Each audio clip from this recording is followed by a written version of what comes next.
ဒီအမျိုးသမီးဟာခုလေးတင်ပြန်လဲမွေးဖွားလာတာပါသူမဟာခင်မုန်းဖြစ်သူကိုမြုံစေးတဲ့ဆေးတိုက်ပြီးလှည့်စားလိုက်ပါတယ်ဘာလို့လဲဆိုတော့သူဟာအကွက်စင်တက်တဲ့မိန်းကလေးတစ်ယောက်နဲ့တိတ်တဆိတ်ပတ်သက်နေပြီးနောက်3လမှာသူမကိုတတ်တော့မယ်ဆိုတာကိုသူမကောင်းကောင်းသိနေလို့ပါသူမဟာတန်းကြွတထေးတူရဲ့သမီးဖြစ်ပါတယ်အရင်ဘဝတုန်းကတော့သူတို့ရဲ့မင်္ဂလာဦးညမှာခင်မုန်းဖြစ်သူဟာသူမကိုကလေးမွေးတဲ့ဒုက္ခမခံစားစေချင်ဘူးဆိုပြီးမြုံစေးတဲ့ဆေးတစ်ခွက်ကိုတောက်ပြခဲ့ပူပါတယ်ဒါပေမဲ့သူတောက်ခဲ့တဲ့ဆေးကအတူကြီးပါ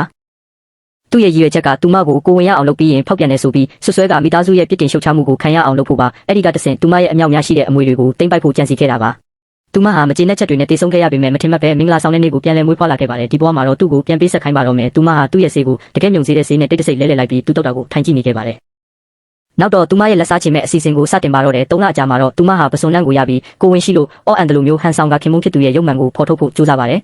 ထင်ထားတဲ့အတိုင်းပါပဲအားလုံးကသူမမှာကိုဝင်ရှိနေပြီလို့ထင်သွားကြပြီးတစ်ချိန်ကနူးညံ့ခဲ့တဲ့ခင်မုန်းဟာချက်ချင်းပဲမျက်နှာပြတ်သွားပါတယ်သူဟာသူမကိုတစ္ဆာဖောက်တယ်ဆိုပြီးအော်ဟစ်ဆဲဆိုပါတော့တယ်ပြီးတော့သူမြုံစေးတဲ့ဆေးတောက်ထားတာကြောင့်သူမမှာကိုဝင်ရှိဖို့ဆိုတာမဖြစ်နိုင်ကြောင်းဒါကြောင့်သူမဟာဖောက်ပြန်နေတာဖြစ်ကြောင်းထုတ်ပြောလိုက်ပါတယ်အဲ့ဒီအချိန်မှာပဲအကွက်စင်တက်တဲ့အမျိုးသမီးကရှေ့ထွက်လာပြီးသူမကိုစတင်အဖြစ်တင်ပါတော့တယ်ဒါကိုကြားတော့အားလုံးကလည်းသူမကိုတစ္ဆာမရှိတဲ့သူဆိုပြီးဝိုင်းဝန်းရှုတ်ချကြပါတယ်သူမဟာမတက်ရက်ပြီးသူမမှာကိုဝင်မရှိကြောင်းအေးမီလို့နေမကောင်းဖြစ်နေတာဖြစ်ကြောင်းပြောလိုက်ပါတယ်ဒါပေမဲ့ဘယ်သူမှမယုံကြပါဘူးဒါကြောင့်သူမကြိုတင်ပြင်ဆင်ထားတဲ့ဆရာဝန်ကိုခေါ်ပြီးစစ်ဆေးခိုင်းလိုက်ပါတယ်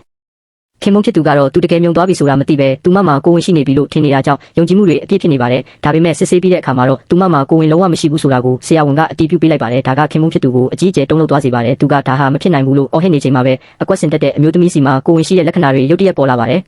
တကယ်တော့အဲ့ဒီအမျိုးသမီးဟာသူ့ရဲ့ကလေးကိုလွှဲထားရတာပါဒါကြောင့်သူတို့ရဲ့ပတ်သက်မှုကိုဖော်ထုတ်ဖို့အမျိုးသမီးကသူမရဲ့အစားအစာထဲမှာတစ်ခုခုကိုတိတ်တဆိတ်ထည့်ထားခဲ့ပါတယ်သူမဟာဂရုစိုက်ချင်အောင်ဆောင်ပြီးအဲ့ဒီအမျိုးသမီးကိုပါစစ်ဆေးပေးဖို့ဆရာဝန်ကိုတောင်းဆိုလိုက်ပါတယ်ဒါပေမဲ့အကွက်စင်တက်တဲ့အမျိုးသမီးကသူမရဲ့အိမ်အောင်ပြင်ပကိုဝင်ရှိနေတာပေါ်သွားမှာဆိုလို့အတင်းရုံးကန်ညှင်းဆန်နေတာကြောင့်အားလုံးကတန်တရားတွေစတင်ဝင်လာပါတော့တယ်